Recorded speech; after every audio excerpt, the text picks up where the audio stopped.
கடவுளே ரொம்ப சோதிக்கின்றார். எத்தனை விண்ணப்பங்களை வைக்கின்றோம். ஒரு காரில் போகின்றவன் மனம் நிறைவடையாமல் விமானத்தை பார்க்கின்றான். சைக்கிளில் போகின்றவன் 2 சக்கர 2 வீலரை பார்க்கின்றான். 2 வீலர், கார், விமானம்.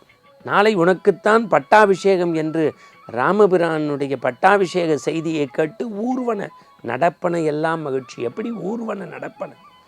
இந்த மண் எவ்வளவு ஒரு ஞான பூமி என்பதை எல்லோரும் நன்கு அறிவோம்.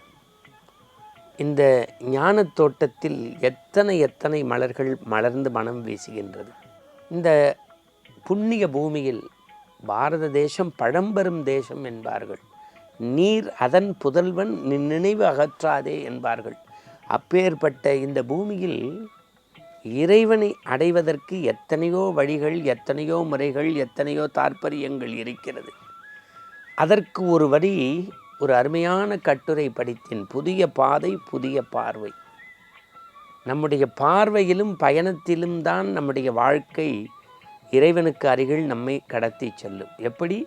நம்முடைய வாழ்க்கையினுடைய பார்வையும் பாதையும் தான் இறைவனுக்கு அருகில் நம்மை கடத்தி செல்லும். இப்போ உதாரணம் சொல்கின்றேன். ஒரு ரோஜாவை பறிக்கப் போகின்றோம். ஐயோ, இந்த முள்ளுக்குள் இப்பேற்பட்ட அழகிய ரோஜா, எப்பேற்பட்டு மகிழ்ச்சியை தரக்கூடிய ரோஜா, பக்கத்தில் வந்தாலே வாசம் வருகின்றதே, இந்த ரோஜாவுக்கு இந்த முள்ளா என்று யோசிக்கின்றோம். ஆனால் சிந்திக்கக்கூடிய மாமனிதர்கள் எப்படி யோசிக்கின்றார்கள்? இந்த முள்ளில் இவ்வளவு பெரிய ரோஜா இருக்கிறதே, என்ன ஆச்சரியம் என்பதை விட முள்ளில் ரோஜா பூப்பது ஒன்றும் அதிசயமில்லை, அற்புதமல்லை. கல்லுக்குள்ளும் ஈரம் இருக்கும், கல்லுக்குள்ளும் ஈரம் இருக்கும், சொல்லுக்குள்ளும் ஞானம் இருக்கும், முள்ளுக்குள்ளும் ரோஜா இருக்கும். இது மரபுதான், இதை நாம் ஏற்றுக்கொள்ள வேண்டும், இதுதான் அதிசயம் என்று அதை பாசிட்டிவ் பார்வையாக எடுத்துக்கொள்ள வேண்டும். இறை வழிபாடு செய்கின்றோம், பூஜை செய்கின்றோம், புனஸ்காரம் செய்கின்றோம், அபிஷேகம் செய்கின்றோம், ஆராதனை செய்கின்றோம், அன்னதானம் செய்கின்றோம், ஆடை தானம் செய்கின்றோம். இத்தனைக்கு பிறகும் சோதனை வருகின்ற போது கடவுள் என்னை கைவிட்டு விட்டார், கடவுள் எனக்கு அருள் செய்யவில்லை, கடவுளே ரொம்ப சோதிக்கின்றார், எத்தனை விண்ணப்பங்களை வைக்கின்றோம். ஒரு காரில் போகின்றவன் மனம் நிறைவடையாமல் விமானத்தை பார்க்கின்றான். சைக்கிளில் போகின்றவன் 2 சக்கர 2 வீலரை பார்க்கின்றான். 2 வீலர், கார், விமானம். இப்படியே சென்று கொண்டிருந்தால் மனம் எப்போது தான் நிறைவு பெறுவது? உங்களுடைய பார்வையை மாற்றுங்கள், உங்கள் பயணத்தை மாற்றுங்கள். நான் ஒன்று வேண்டாம். விடிந்தால் ஒருவனுக்கு ஆட்சி, பட்டாபிஷேகம், முடிசூட்டு விழா எல்லாம் அரண்மனையில் உறுதி செய்யப்பட்டது. நாளை உனக்குத்தான் பட்டாபிஷேகம் என்று ராமபிரானுடைய பட்டாபிஷேக செய்தியை கேட்டு ஊர்வன நடப்பன எல்லாம் மகிழ்ச்சி. எப்படி ஊர்வன நடப்பன?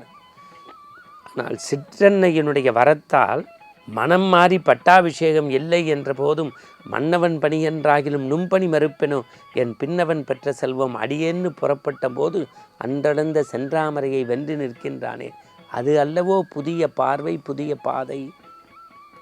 நீங்கள் நல்லா நினச்சி பாருங்க. துரியோதனன் தன்னெச்சில் தான் உண்ணாதவன், அவனும் கர்ணனும் நல்ல நண்பர்கள்.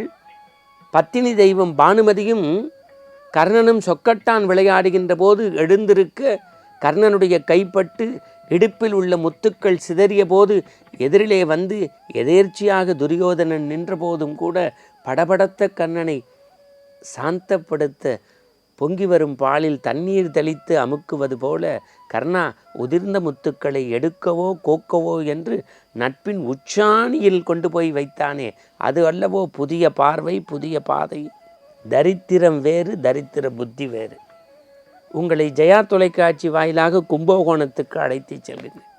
உங்களுக்கு தெரியும் கும்பகோணம் வெத்தலை கதை. இன்றைக்கெல்லாம் ரெஃப்ரிஜிரேட்டர், ஃப்ரிட்ஜு வந்துருச்சு. ஒரு அரை கவளி வெத்தலை வாங்கினோம்னா ஃப்ரிட்ஜில் வச்சுப்பாங்க. அந்த காலத்தில் வெத்தலை பெட்டின்னு ஒன்று இருக்கும். அதுக்குள்ளே சீவல், பாக்கு, அந்த பாக்கு வெட்டுற மிஷினு, வெத்தலை, அப்புறம் இடிக்கிறது, அவங்கவுங்க வசதிக்கு தகுந்த மாதிரி வச்சுப்பாங்க. ஆனால் இந்த கும்பகோணம் வெத்தலை பெட்டியை வச்சுக்கிட்டே சுற்றிக்கிட்டு இருக்கவங்கள பார்த்துட்டு இருந்தால் தெரியும். இப்போல்லாம் ஃப்ரிட்ஜ் வந்துருச்சு, வச்சு எடுக்கிறோம். அப்போல்லாம் பெட்டி கவளி வெத்தலை இருக்கும். ஒரு 15 வெத்தலை எடுப்பாங்க. முதல் நாள் 2 வெத்தலை அழுகி இருக்கும். இந்த மனசு என்ன பண்ணும்? அழுகி இருக்க வெத்தலையை தூக்கி போட்டுட்டு அடுத்த வெத்தலையை தானே போட்டுக்கணும். இந்த அழுகி இருக்க வெத்தலையை கொஞ்சம் கொஞ்சமாக பிச்சு தொடச்சி அதை வச்சு போட்டுக்கும்.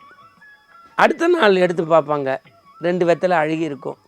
இன்றைக்கி இந்த 2 அழுகலை போட்டுக்கலான்னு 3ஆவது நாள் திருப்பி அழுகின வெத்தலை.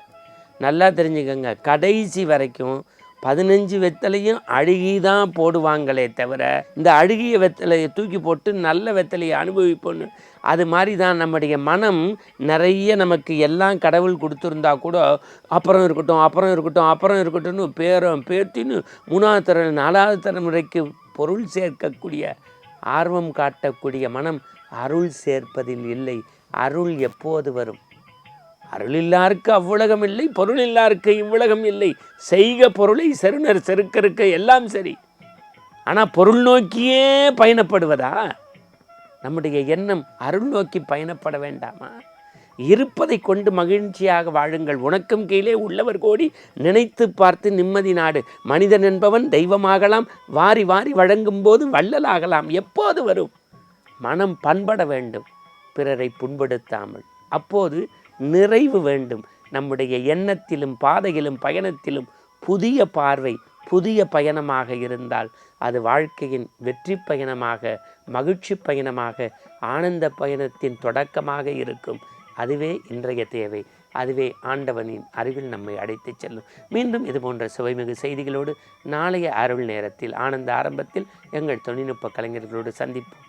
இந்த நாள் மட்டுமல்ல, எல்லா நாளும் இறை அருளால் மகிழட்டும். நன்றி.